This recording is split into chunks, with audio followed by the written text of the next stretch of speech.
Oh gosh, how do you start a conversation with a colleague at work? What should you talk about? How can you be cool and calm and funny and not make a fool of yourself? Starting conversations in English is something that my English students worry about. I've got some really useful tips to help you start a conversation with someone at work. And most importantly, you'll practice starting a conversation with me towards the end of this video. So if you thought you were just kicking back to watch this lesson, no. You are going to practice starting a conversation with me later on.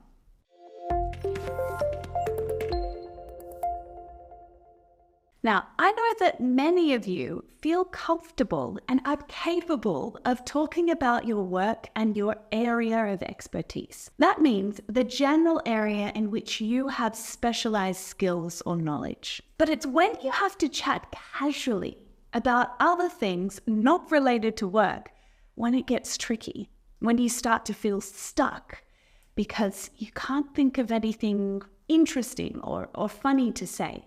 That is what we're going to practice today. I'm going to go through 3 extremely common topics to help you start a conversation with your colleagues. I'll share the questions that you can use to start the conversation. I'll talk about the possible answers and show you how to follow up with a question or your own experience to help keep the conversation going. The first one is absolutely essential. What did you do over the weekend? What did you get up to over the weekend? How was your weekend?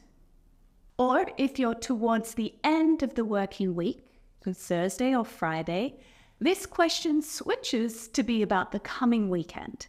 What are your plans this weekend? Anything special planned for the weekend?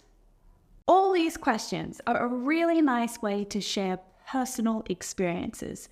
They can help you to find out what you have in common with your colleagues, but also allow you to be curious in your colleague and show some interest in them. These questions often lead to discussions about hobbies, about travel, family, or maybe some interesting activities that they're doing or they did. What's also important about this question is how you follow up. So you could either share that you have an interest in common and that you're into whatever they're talking about, or you can share a similar experience, or you can show interest because it's different. It's not something that you would normally do, so you can ask questions to find out more about it.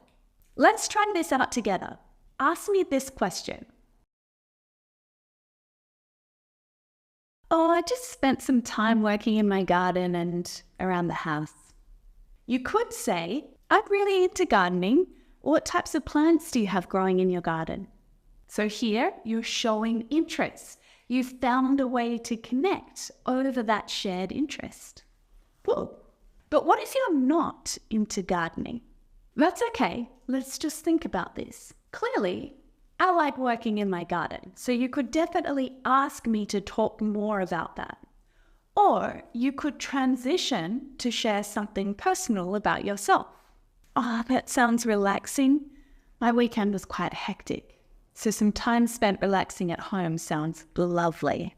This comment leaves them with an obvious opportunity to ask about your weekend and why it was so busy. So make sure you're prepared to share what you did over the weekend too. And that goes for all of the questions we're covering today. If you're asking the question, make sure you're also able to share your experience or respond to that question, just in case it comes back at you. Before we move on, this question can be answered with a simple and slightly disappointing, not too much, nothing special, or nothing special, had a quiet one. Oh, okay, but I'm supposed to think of a follow-up question now. Oh, we need those quiet weekends every now and again. Then a pivot. Have you been watching Black Mirror on Netflix? I'm assuming that because they didn't do much over the weekend, they may have watched some TV. So I'm creating an opportunity to talk about something else.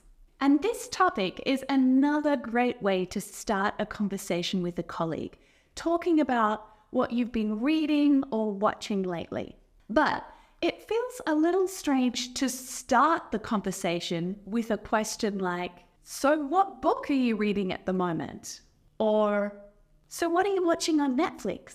If you listen to native English speakers, you'll notice that they usually start this type of conversation by sharing something that they've been reading or watching and use that as a way to start the conversation, to share a little bit about themselves and then start exploring the other person's preferences.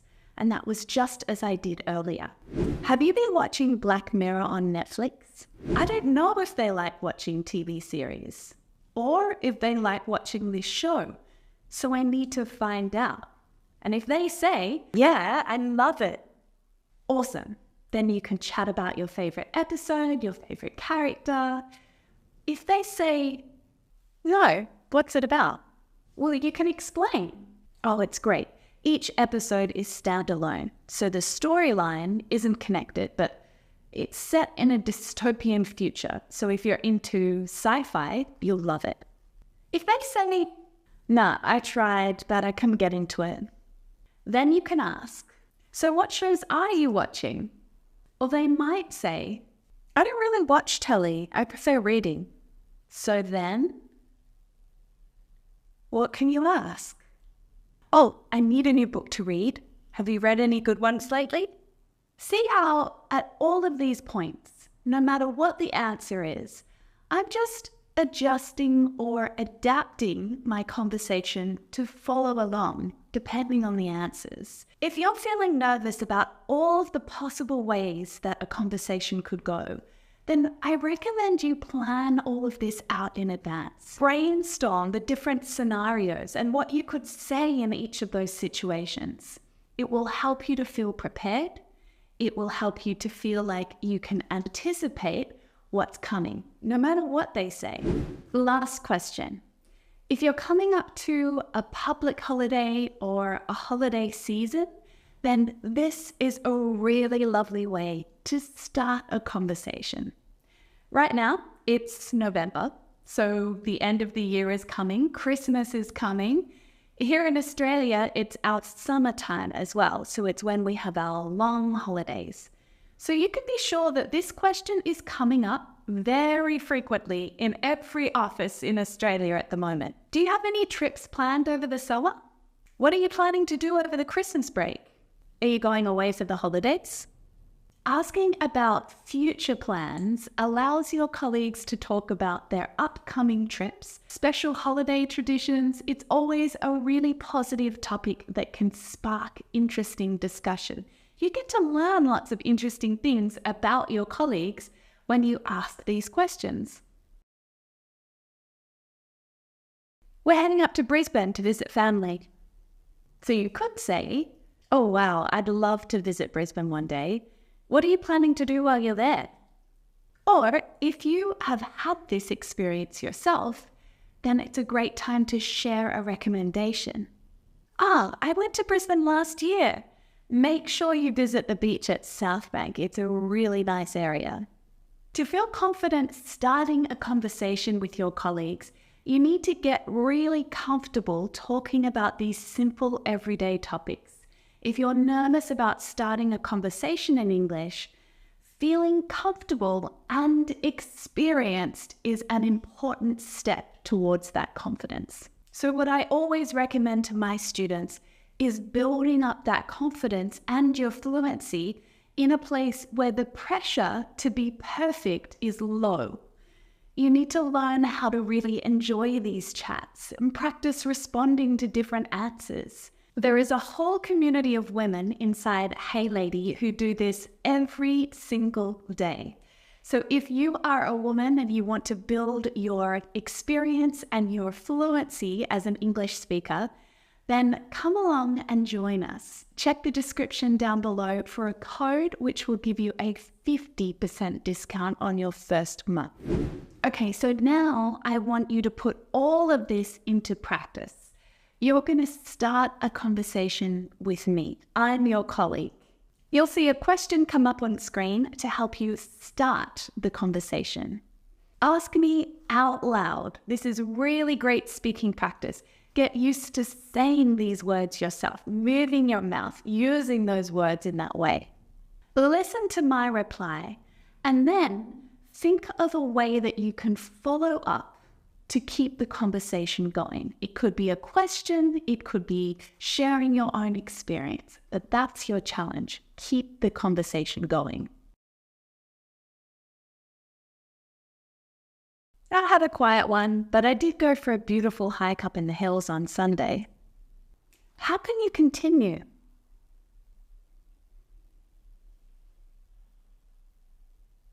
That sounds nice. Where did you go hiking? Want me to check your question?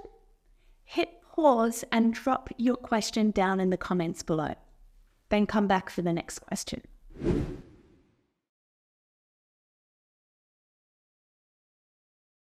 No, I missed it.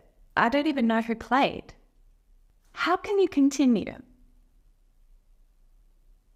Oh, it was a great game, close until the very end. The Magpies ended up winning. Do you follow footy, or is it not really your thing?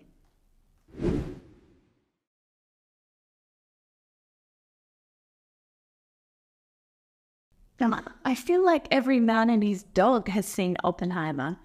I still haven't seen it yet. What did you think of it? How can you continue?